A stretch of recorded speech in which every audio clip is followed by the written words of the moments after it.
Hey everybody, thanks for joining me here today, or us here today. I'm very happy to welcome back Michael Corsentino. Hey Michael, Hey there. we are very happy to have him back today. He is here to present a very inspiring session on top 10 ways to improve your photos using Topaz technique. So Michael is an award-winning contemporary wedding and portrait photographer whose stylish, dramatic, edgy, and modern images set him apart. He is an American Photo 2013 Top 10 Wedding Photographers nominee, Adobe Photoshop and Adobe Lightroom expert, author, contributing writer to Photoshop User Magazine, columnist for Shutter Magazine and Resource Magazine, speaker, and international workshop leader. So we are super excited to have him with us again. And with that, I will go ahead and give it over to him. Thank you, Nicole. Thanks for that lovely introduction. Much appreciated. Let me show my screen here and just let me know if you're seeing that. Yes, Good. we can see it. All right, perfect. I'm just going to switch over here to presentation mode. So hey guys, thanks so much for joining us for this webinar. I do appreciate it, and thanks again to Topaz for having me. I'm really glad that you guys host these events. So basically today what I want to do is share with you the top 10 ways to improve your photographs. That's obviously the title of the class. And we'll talk a little bit about how to do that both with your camera as well as with software. So I wanted to start out and just kind of give you a few of my top sort of level tips for achieving better photographs with your camera, and that would be with available light or with flash. So we'll start off with available light. And for that, I would say, first of all, you're going to want to look for open shade. And I was going to say, wish everyone a happy new year and say that, along with the new year and the holiday season, you may have gotten some cameras and you may have questions about how to use them. So that's really what Nicole and I were thinking about when we put this together, is how can we help you kind of leverage some of the equipment that you may already have or have gotten as gifts, and you may have questions about how to really, get those images looking really sweet and, close to what you see the pros doing. So that's what this is really all about. So the first thing would be to look for open shade. When you're using available light, when you're outside and you're shooting, you want to look for open shade. It's an even light. It's a very pleasing light. Direct sun, overhead sun, and midday especially can give you a lot of really harsh shadows, which are not pleasing.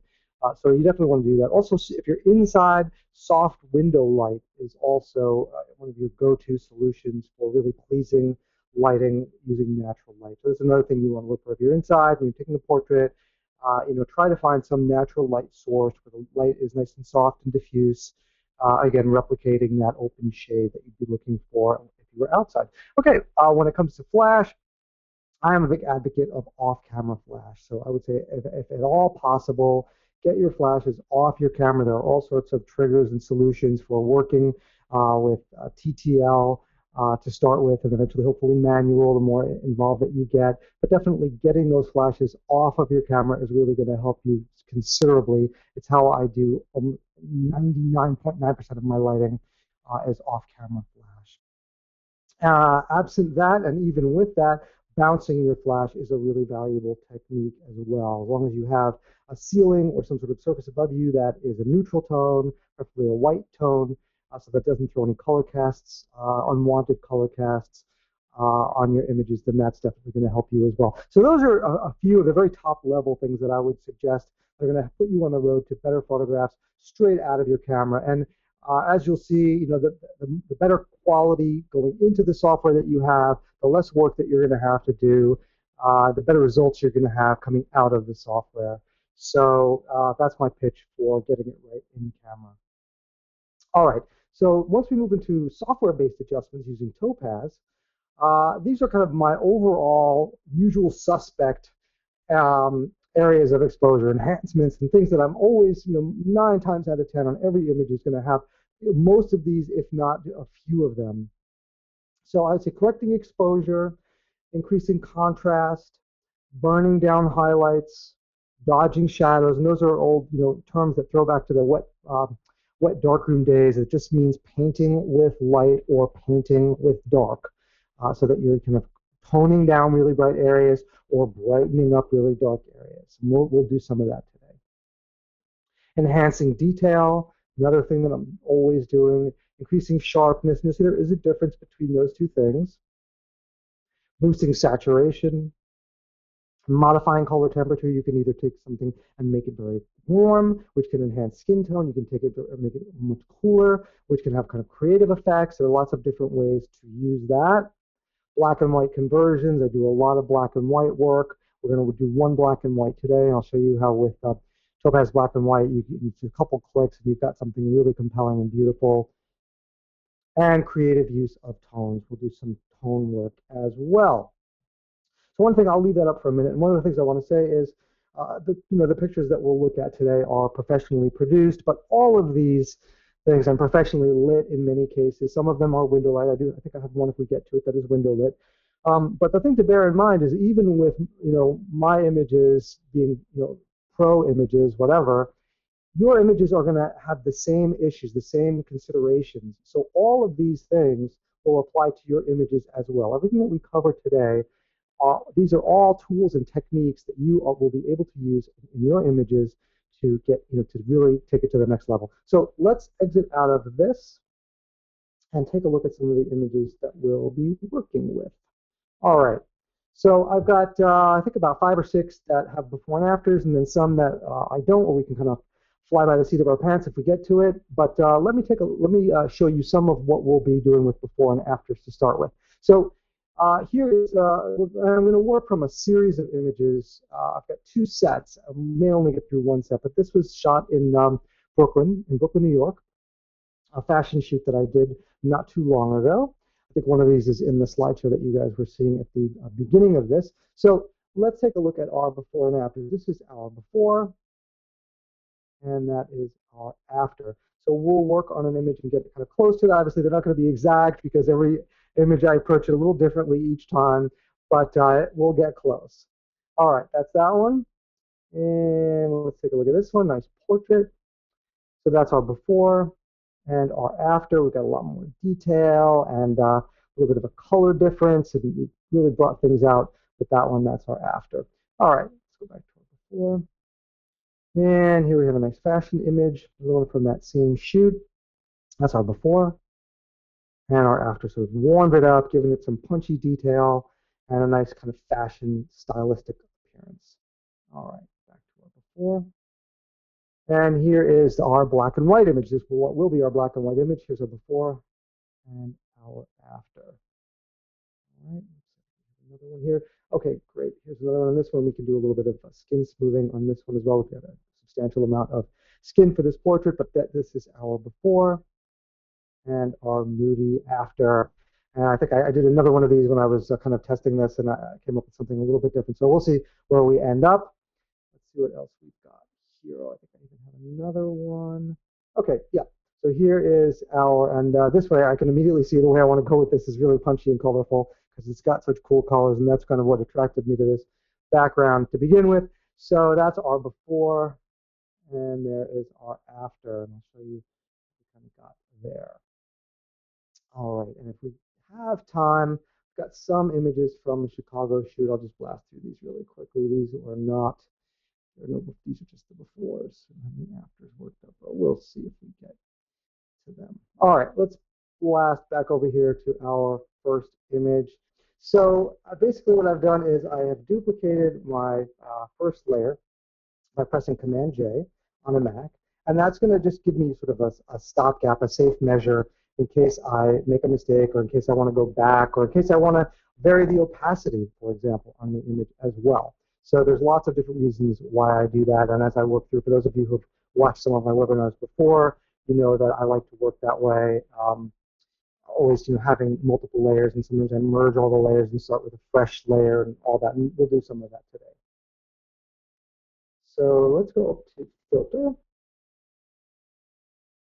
and go down and choose adjust. And primarily we'll be working with adjust and black and white effects today. Those are the two that I usually end up working in the majority of the time. Sometimes detail, but more often than I can do a lot of the detail work that I want using adjust as well.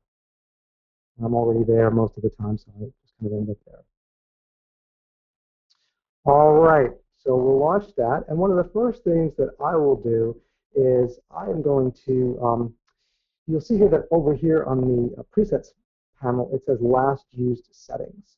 And what I want to make sure is that I don't have that, unless I'm doing a batch set, which is typically what you would want to do if you were doing a batch set is you'd want to pick up those last settings, so that's a really nice thing that the software does for you. But in this case, what I want to do is hit reset all, so that I kind of zero out everything in return right to the beginning. And you can see here at the top that we've got a nice preview window on the left, which is going to let us know exactly what look we would get if we were to select a certain effect down here from the presets. All right? So what I will start with, let's take a look through these. And I want to go to film, actually, is where I want to be. And I'm going to choose bleach bypass cool, because that's going to get me kind of in the ballpark of what I want. You can see here that I'm going to need to make some adjustments to my exposure, but I've got the sort of tone that I want, the look that I want. And for those of you, again, that have watched my webinars in the past, you'll see how with every sort of adjustment and correction and creative enhancement that you'll make, or that I make, typically there are things that I need to do to massage the image back into the look and feel that I want. So, for example, now I have the tone that I want, but the exposure is now, not what I want it to be. So I'll need to go in and tweak that. And this will follow suit through everything that I do. I'll need to make subtle adjustments to bring things back in line. So let's go over here to our exposure, to adaptive exposure. And I am going to take our brightness down considerably. I just want to darken things up a bit. That's looking better. Good. I'm going to protect my shadows as well. I'm going to use my shadow slider to protect the shadows. Bleach bypass can tend to fill things in considerably. Let's just take down brightness. Whoa, that's a lot. Come back up a little bit more. There we go. Okay, close enough. All right, good. So that's some of our global adjustments, but I want to make some local adjustments as well, and I'll do a lot of local adjustments. And I want to show you something pretty cool about the local adjustments. First of all, what we'll do is we will do some dodging. I know we seem to have lost some of our brightness there, so I'm going to brighten it up just a little bit there.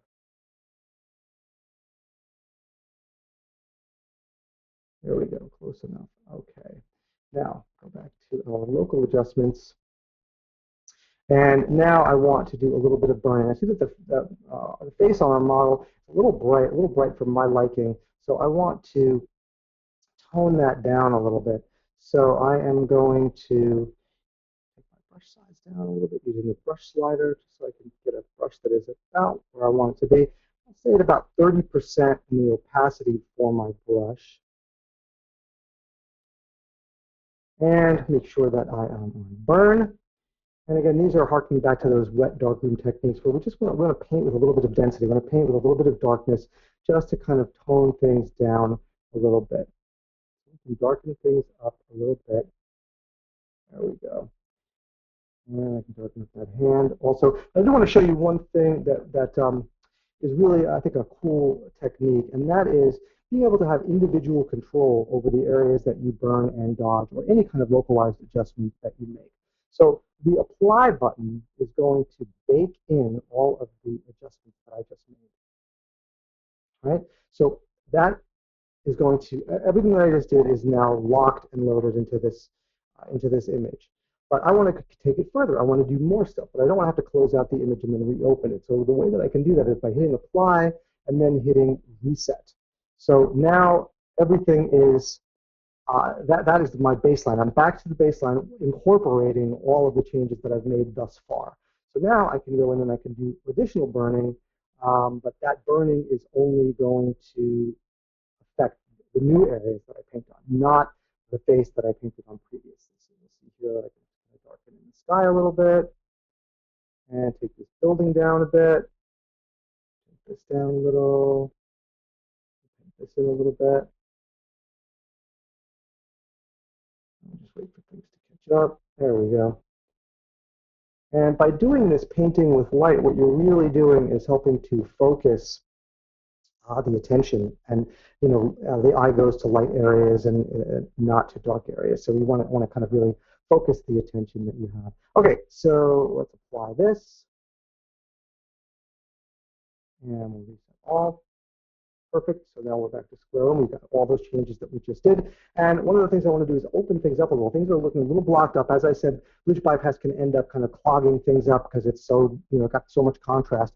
So I want to create a little bit of separation here, open things up a little bit, give it a little bit more air, so to speak. So let's go here to Dodge. And let's set our opacity at, let's say, about 40. And the nice thing is with the overall strength slider also, I can really kind of fine tune this as I work once I lay down some paint. So let's take our brush size up because I want to kind of open it up, and I'm going to use this little dotted line here to see what area I'll be covering. And there we go. So let's just lay down here. Let's just kind of open this up a little bit.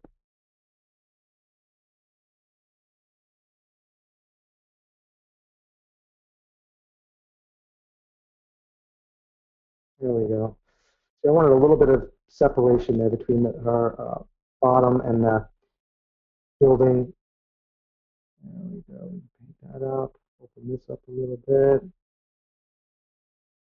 Open this a little. And you can see it's looking a little blotchy, but we'll be able to fine tune it, which is one of the cool things. And let's bring in a little bit of light there. Cool. Open this up a little bit. And this. Cool. Now that's looking better to me already. It kind of looks like a built-in little vignetting happening, which isn't so bad. All right. So now with the overall strength slider, take things down a little bit and fine tune a little bit more. Now that is looking much closer to kind of where I want to be. Perfect. All right, so let's apply that. Excellent. And we'll reset all. Perfect. All right, so the next thing that I want to do is I want to give this some sharpening, some crunchiness. So let's go over to, let's take a look at the Vibrant collection. And I end up using Crisp a lot. So let's take a look at Crisp. And there we go. Now, see, that to me is too much. So what I want to do is I'm going to undo that. And I'm going to OK this. I'm going to show you one of the cool things we can do. This is one of the reasons why I create multiple layers. So right away, we've got something that is pretty cool, a lot better than it was. And about burning and dodging, one of the things there, I want to show you some cool sort of Photoshop stuff that you can do as well. So we did some burning and dodging within Topaz. There's another way that you can do it in Photoshop, sort of old school, down and dirty. You just click a new layer and you would assign it soft light as a blending mode. We're going to do some other stuff with blending modes. They're really cool. I encourage you to investigate blending modes. There's a ton that you can do with them. I'm going to choose a soft bristle brush, which I have about 300 pixel brush. With white loaded in. I'm going to change that to black. And I'm going to make my opacity 20%. And I'll be able to just do a little bit more painting on our model's face here, just to get a little bit more detail. Sorry, I was moving away from the mic there. Just to kind of tune that in a little bit more. Darken things up a little bit more even. Again, this is sort of how I do it. And then I'm going to press the X key to switch to white. That'll brighten things up a little bit. I can brighten a little there. A little bit more going on with the legs. A little more with the cars. There we go. Cool. All right, so then what I'll do is I will select both of these layers and do a Command E, and that's going to merge the two of them together. Command J is going to duplicate, and now I'm going to go back to the Topaz and I'm going to do that clarity and then bring it back, and then I will vary the opacity on this layer, and I think that will give us a season to taste on just how much sort of edgy, crunchy detail we want. So we'll go back over here, and I'll go to Topaz Adjust.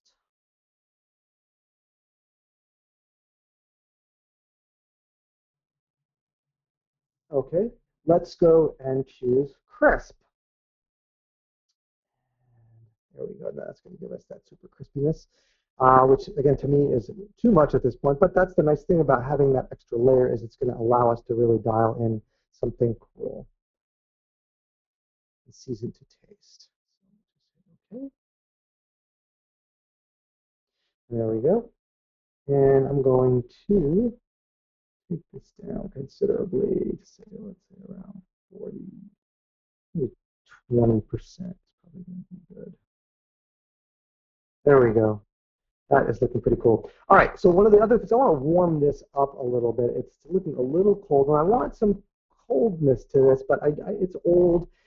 You know, it was shot in Dumbo, Brooklyn. It's kind of got a historic feeling, so I want to give it a little bit of warmth just to kind of balance things out. I think having a desaturated look is really cool, but I favor a desaturated look with then finishing off with a little bit of warmth. So I'm going to do something called a layer stamp copy, which on a Mac is Command Option Shift E. And again, forgive me, I don't know all of the PC equivalents, but it's called a layer stamp copy if you want to look that up. And oddly enough, it's not something that you can find in the menus as far as I've been able to find in Photoshop.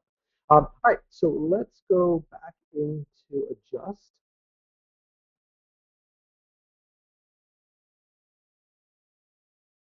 And let's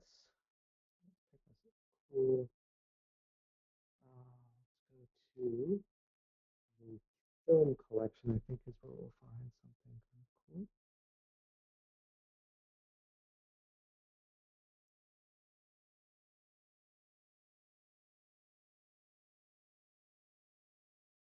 Retro style 1 is what I had used before.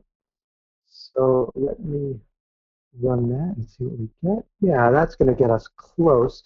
I'm going to fine tune it still more and click OK.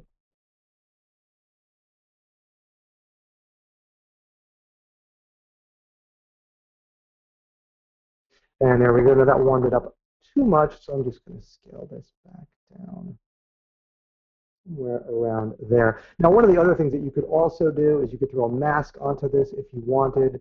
So let's say I just wanted to keep the warmth on the model, which I think I did in my final. So I would just click Option and mask icon. That's going to give me a black mask. You can see it hides everything. Then I would switch to white on my brush, make sure it was at 100%, and just paint over the model to bring back a little bit of warmth in her area. And it's not the cleanest mask, but you guys get the point. And that's just going to bring it back a little bit. It's a little too much. So I'm just going to take it down a little bit. But there you go. I mean, we could continue this. We could, take this even more. But you guys get the general, the gist of it. I mean, basically what we did is we desaturated the image using bleach bypass, which gave us a really kind of cool look. We added some great detail with a crisp preset. And we did some burning and dodging both in Adjust as well as Photoshop. And that gave us this really dramatic before and after. Let's take a look at the before and after.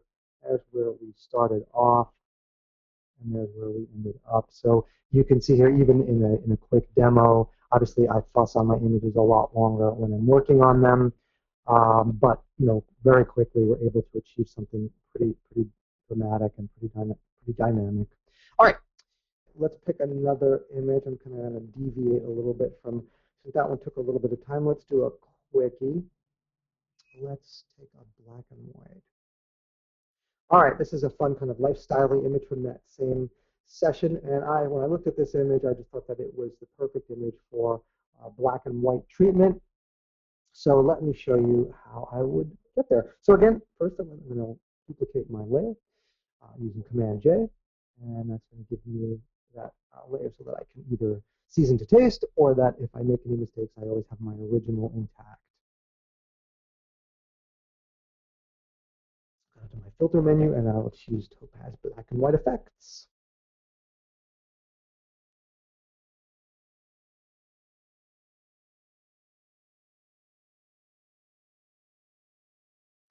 It's just going to take a minute to generate the previews.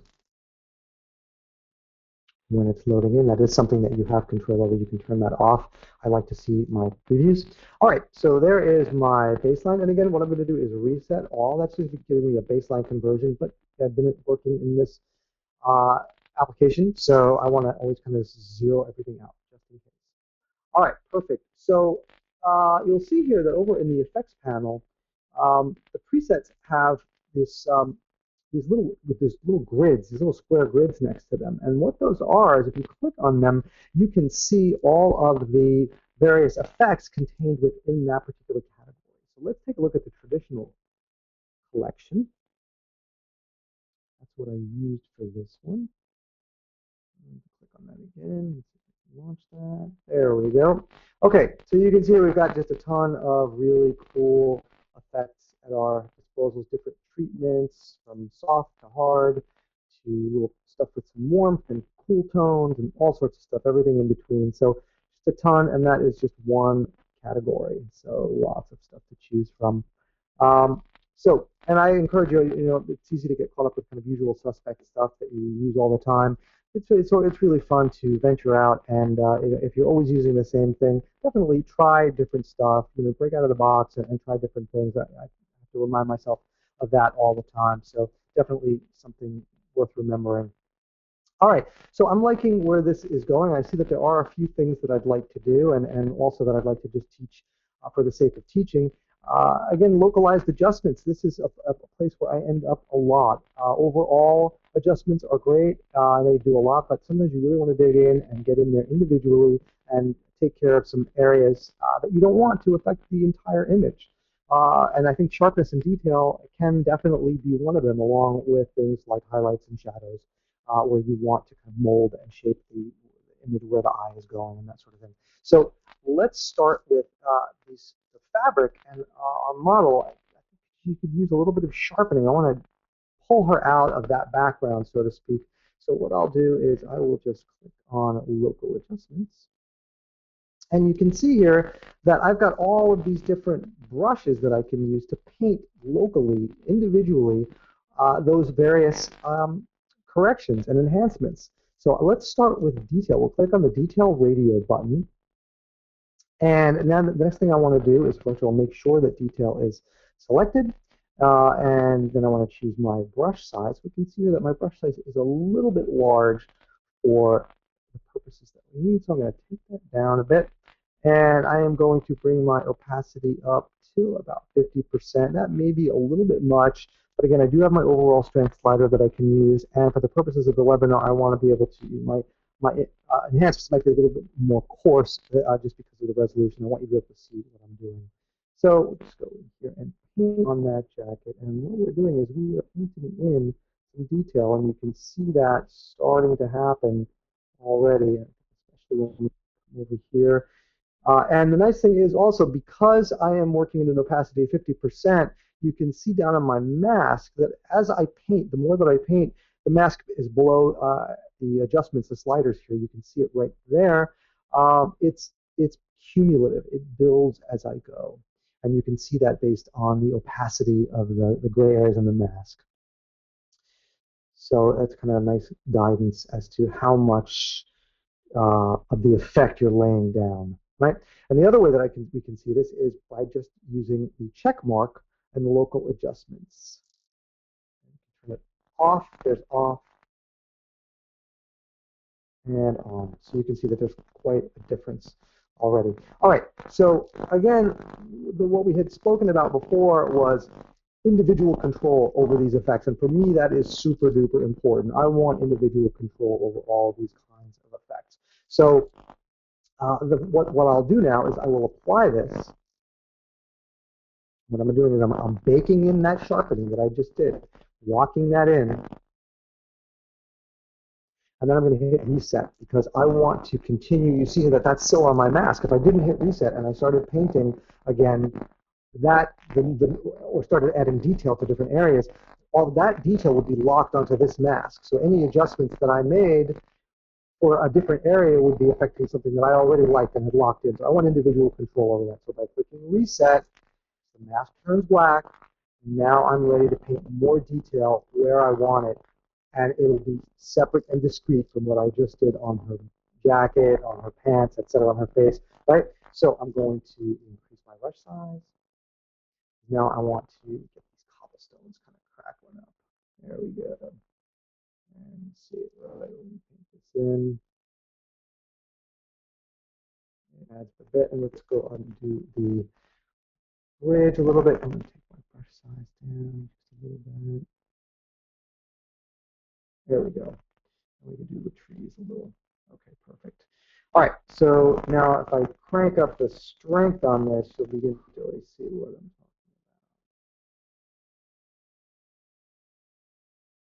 There we go. Turn it off and on. Right? And you can see on the mask how it's not tied to what I did previously, which is key. And we'll look at that again when it comes to burning and dodging, also very useful. And you'll find this also in Adjust and throughout the other modules. So a very useful technique. So I'll click Apply. And then I'll click Reset. I'm resetting my mask. And now I'm going to take my radio button and I'm going to click over here on Dodge. I want to select Dodge because I want to open up some of the shadows. I see here that there's this gate here could use a little bit of light, and these cars maybe could use a little bit of light, and maybe I want to open up some of the shadows on our model's clothing. This is a fashion shoot. People want to see the clothes as well as the model. So we are at 50% opacity, and my brush size is a little small for that gate. So let's go here, and I think 50% opacity is going to be a bit much. I'm going to be around 30%. And let's go in here. There we go. We can see even that is a little bright. We can fine tune it. It's not so bright that it's crazy. And let's do a little bit of the clues. And I would probably normally separate these two things like I've been talking about, but since we're a little pressed for time, I'll do them all together. There we go. Excellent. And now I can use my overall strength there to kind of fine-tune these things. There we go. And we can use the adjustments to see without and with. So I think that opens things up. It's a nice change. It's not perfect, but again, we're for the purposes of the webinar, you can see that how we're working these things and how you can really have individualized control over what you're doing. So let's apply that.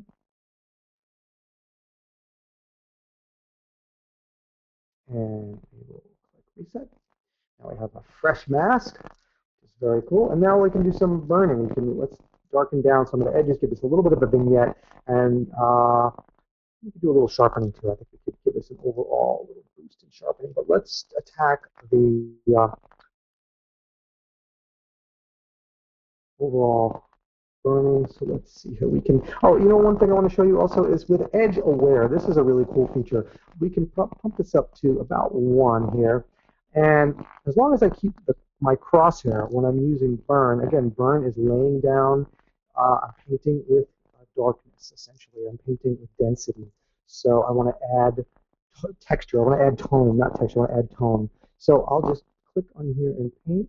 And because I'm using Edge Aware, as long as I'm clicking that crosshair in the area, not going into other areas, it's only painting, it's only laying down tone in that particular area, which is really useful. So now my sky, I have a lot more control individually over my sky. Just like take this slider and move it, and you can see here that the sky will get darker. And that's really helping to, again, to focus the attention on the model, put the attention where I want it. There we go. Excellent. Okay, and let's click Apply. You can see our mask there. Good. And let's reset everything, and let's do a little bit more burning. Excellent. Okay, so I'm going to take my opacity up a little bit light on that. Go up to about here, and my brush size a little higher, and let's go in here. Whoa. So now we're nice and dark. But again, we've got our controls, so we can really go in and fine tune that. Let's just wait for it to catch up. Whoa. Okay, we're going to have to lighten that up considerably. And let's use our overall strength slider.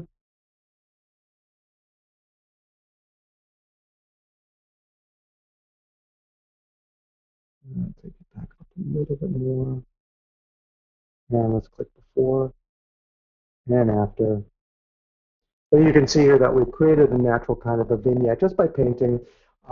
Sometimes I prefer that to sort of canned vignettes, just because it's exactly where I want it to be. So that's another useful thing. I would probably do a little bit more burning in there, and there's all sorts of other areas that you could use to fine tune it. But for the sake of the demo, let's call it good for our sort of painting with light portion. And we'll click reset. Perfect. And let's do a little bit of detail work. Let's go into our this up here and creative effects, conversion. It's in here. Yep, detail boost. Perfect. Click on our adaptive exposure, open up that panel under the conversion, and that is under adaptive exposure rather. And now we can boost our detail a little bit overall using our detail slider. And that's just going to give us a little bit more crunch, more edge, a little more contrast. It's really edge detail, and I like that. It's punchy. It's cool. You also click on the process details independently. That's going to kind of safeguard your shadows and help you a little bit, give you a little bit more control. You're going to avoid halos and stuff like that. You can always use your regions slider if you end up getting kind of halo-y weird artifacts and stuff with lots of detail. Sometimes that is one of the artifacts. So that's one of the ways that you can sort of mitigate that is by using regions and also process details independently. All right, let's click. And again, I could just continue going on this, but we've got other images to look at. So let's click OK.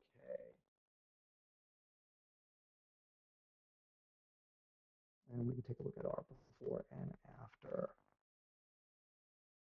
Cool. All right, so that is where we ended up.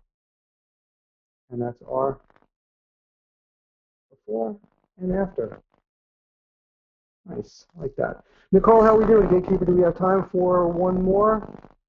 Go right ahead. All right, perfect. All right, let's choose another image. Let's see here. There's one that I wanted to show you guys something cool with blending modes. Okay, so let's open this one. All right, so here we have our kind of under the bridge hipster portrait. So let's first of all duplicate our background layer, and we'll go into, again, we're going to work in adjust.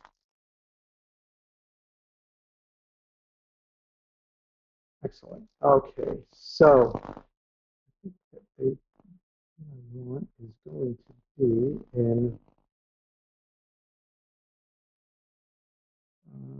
where are we? Desaturated detail. That's the one I want. Okay, so when I click on this, you guys are going to be like, what is he doing? This is crazy. Not cool. Well, it is cool, but it's not the look that I'm going for. But it's getting me close to the look that I'm going for. I'm going to teach you guys something really cool, and that is, again, using blending modes. Okay, so we're going to click OK, and that is, again, why we duplicate our background layer so that we can do cool stuff like this. So we'll just wait for that to process. And there we go. Okay, it looks pretty crazy. All right, so next thing that I'll do is I'll change my blending mode to soft light. And that is going to give me this really cool, contrasty, desaturated look because I've got this started out with this desaturated, highly edge detailed image, and then soft light applies it in this way that gives it this really cool look. It blends it with the layer below and gives you this. I want to take this down a little bit, probably like around here, 80 or something like that. I think it's looking pretty cool. And then I'm going to do one of my layer stamp copy tricks, which again is Command Option Shift E. And that's going to give me a fresh layer with everything that I've done below incorporated into it. And I just want to add a little bit of warmth to this image. So we'll go back to adjust. And there are some other things that I can do here. I'll do a little fine tuning with painting, burning and dodging. So let's launch this. I know I just want to open up some of the details and scaffolding in the bridge and such. All right. So let's take a look at our toned collection. And let's, I think it was split tone. Maybe it was film collection. I think it's film 1. Yeah, I think that's it. Yep. Okay, cool. So let's click that. Again, that's going to be a lot for my purposes, but we're going to fine tune here. And again, there's so many different ways to use software. This is just kind of how I do it. So scale this back to around 50%. Look at what it looks like before. Yeah, I like that. It kind of accentuates some of the warm tones in the brick and warm tones in her skin, the fabric, and stuff like that. And that is looking pretty cool. All right, let's do another layer stamp copy just to finish this up. I want to open up adjust again, and I want to do a little bit of fine tuning with burning and dodging. So let's go over here to local adjustments, and we're going to make sure that we are on dodge. Let's zero everything out. You can see how it picked up that last adjustment again and made everything extra yellow. So we don't want that. So we hit reset all, and we are in dodge. I just want to open some of this up. I want to open up some of these areas that are kind of dark and getting all clogged up with shoes, etc. So this is going to be kind of a rough adjustment since we are already pressed for time, but you'll get the idea. And our overall strength is at 20. Okay, so here, and open up this. And I'm not going to do this individually as I probably would in normal circumstances, just again because we are pressed for time. That's way heavier than I normally would do it. And then I would kind of open up this stuff and this. I just want to get some detail in there. And this. And now let's pull it all the way back down using our overall slider. There we go. And let's click, where are we? Let's click apply. And reset because and let's just burn this just a little bit. There we go.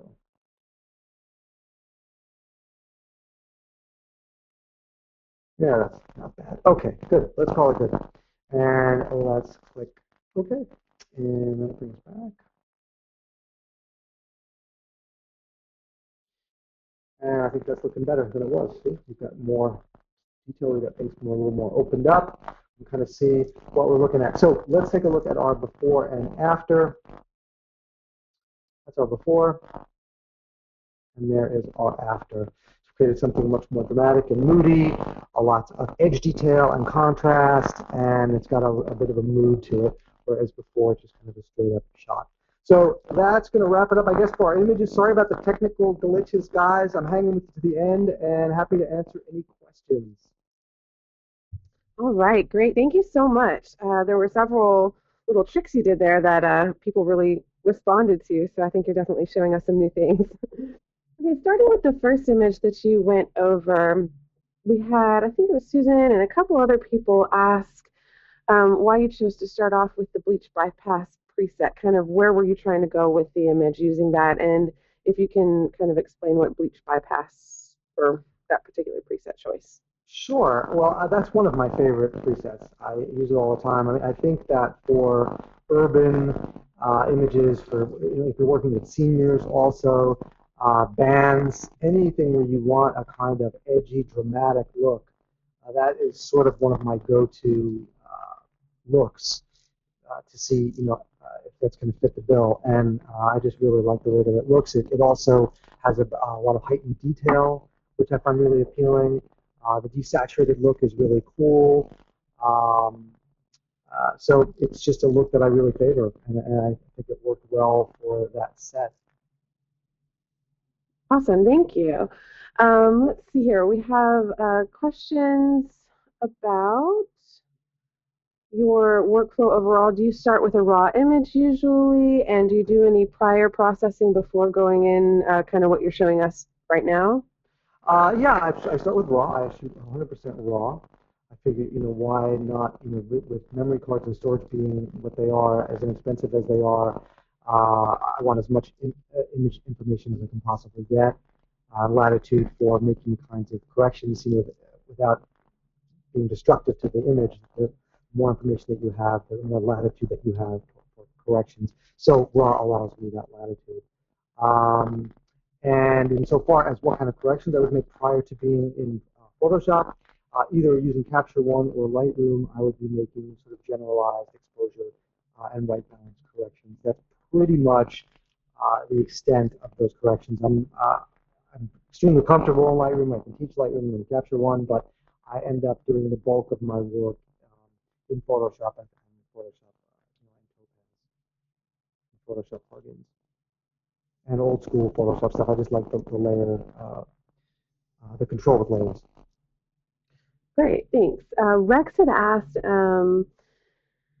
what are your go-to Topaz filters for post-processing your portrait and wedding shots, if you have kind of go-to filters for those?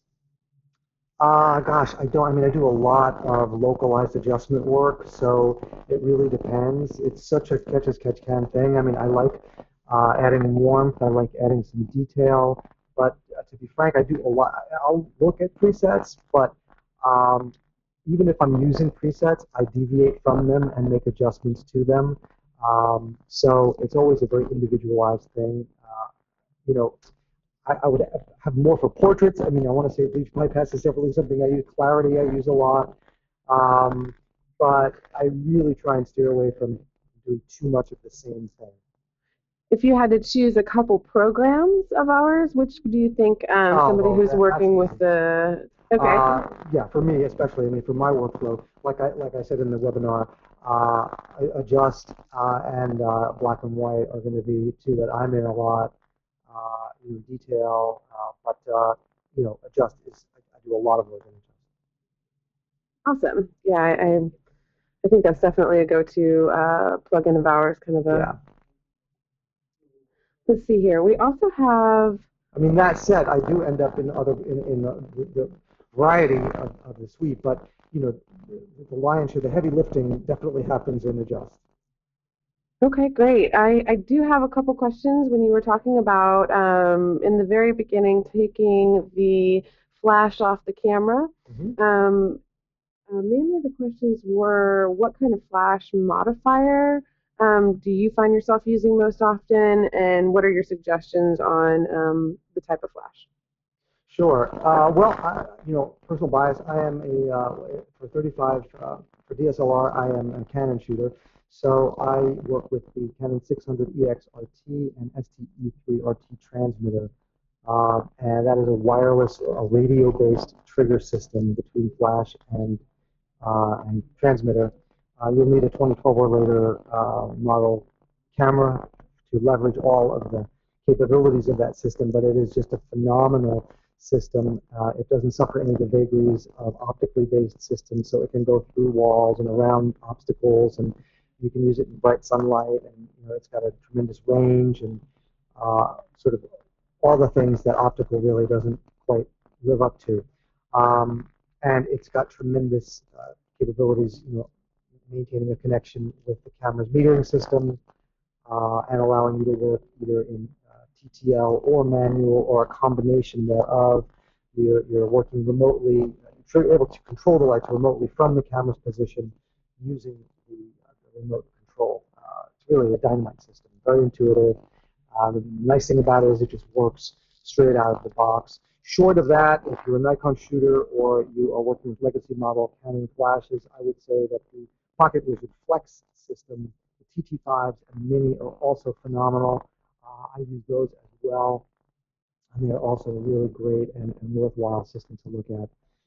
In terms of modifiers, Expo Imaging, Rogue light modifiers are great. The Flash Bender and their grids are dynamite. They're really great for travel. They have a low price point. They're easy, you know, to get into that system is very easy. Lastolite makes some amazing speedlight centric kind of modifiers. The Easy Box line is one of my favorites. There's just a ton. Shamira just came out recently with a collapsible beauty dish. I'm a big fan of Mola. Mola Soft Lights is a beauty dish. It's a harder beauty dish, so you need to be prepared to travel with it or use it in the studio. But you cannot beat the quality of light, and they make a bracket I use it both with Studio Strobe as well as speed lights, and you just can't beat the quality of light with the Mola Demi, with the whole Mola line. If you haven't worked with a beauty dish, you definitely should check it out. They are really amazing. They sort of catch all, multiple duty kind of lighting modifier.